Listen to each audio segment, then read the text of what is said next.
மோதல்கள் தொடர்ந்து நடைபெற்று வந்தன. எவ்வாறாயினும் 1990களில் காஷ்மீரில் பிரிவினைவாத நடவடிக்கைகள் காரணமாக பதட்டங்கள் மற்றும் மோதல்கள் அதிகரிக்க ஆரம்பித்தன. அவற்றுள் சில பாகிஸ்தானின் ஆதரவினால் நடத்தப்பட்டனவாகும். அத்துடன் 1998இல் இரு நாடுகளும் அணுசக்தி சோதனைகளை நடத்தின.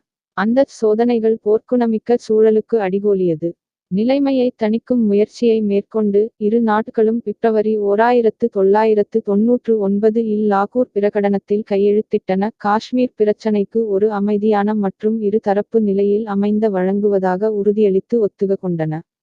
1998 முதல் 1999 குளிர்காலத்தில் பாகிஸ்தானிய ஆயுதப் படைகளின் சில பிரிவுகள் இரகசியமாக இந்திய கட்டுப்பாட்டுக் கோட்டின் எல்.ஓ.சி. இந்திய பகுதிக்கு பாகிஸ்தானிய துருப்புக்களையும் துணை இராணுவப் படைகளையும் அனுப்பின.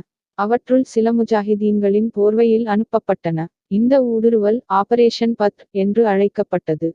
காஷ்மீர் மற்றும் லடாக் இடையேயான தொடர்பைத் துண்டித்து இந்திய படைகள் சியாச்சின் பனிப்பாறையிலிருந்து விலக வேண்டும் என்பதே பாகிஸ்தானிய ஊடுருவலின் நோக்கமாக இருந்தது.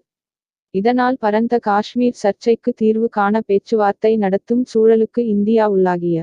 பிராந்தியத்தில் காணப்படுகின்ற எந்தவொரு பதற்றமும் காஷ்மீர் பிரச்சினையை உலக அளவிற்கு எடுத்துச் சென்றுவிடும் என்று பாகிஸ்தான் நம்பியது. அதன் காரணமாக விரைவான ஒரு தீர்மானத்தை பெறலாம் என்றும் அது நம்பியது.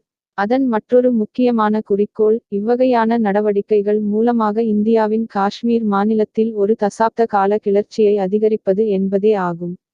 ஆரம்பத்தில் ஊடுருவலின் தன்மை அல்லது அளவைப் பற்றி போதிய அளவில் அனுமானிக்க முடியாததால் அப்பகுதியில் உள்ள இந்திய துருப்புக்கள் ஊடுருவியவர்கள் ஜிஹாதிகள் என்று கருதினர்.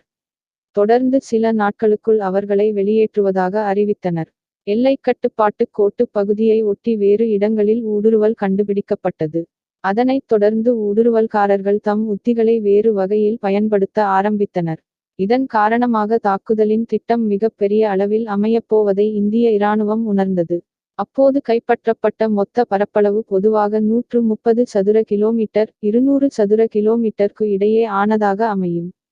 2,00,000 இந்திய துருப்புக்களை அணிதிரட்டிக் கொண்டு ஆபரேஷன் விஜயை செயல்படுத்தியதன் மூலம் இந்திய அரசு சரியான முறையில் பதிலளித்தது. ஜூலை 26, 1999 ஆம் நாளன்று அதிகாரப்பூர்வமாக போர் முடிவுக்கு வந்தது. இதனால் இது கார்கில் வெற்றி நாள் என்று குறிக்கப்படுகிறது. இந்திய ஆயுதப் படையைச் சேர்ந்த 527 வீரர்கள் இந்த போரின்போது தம் இன்னுயிரை இழந்தனர்.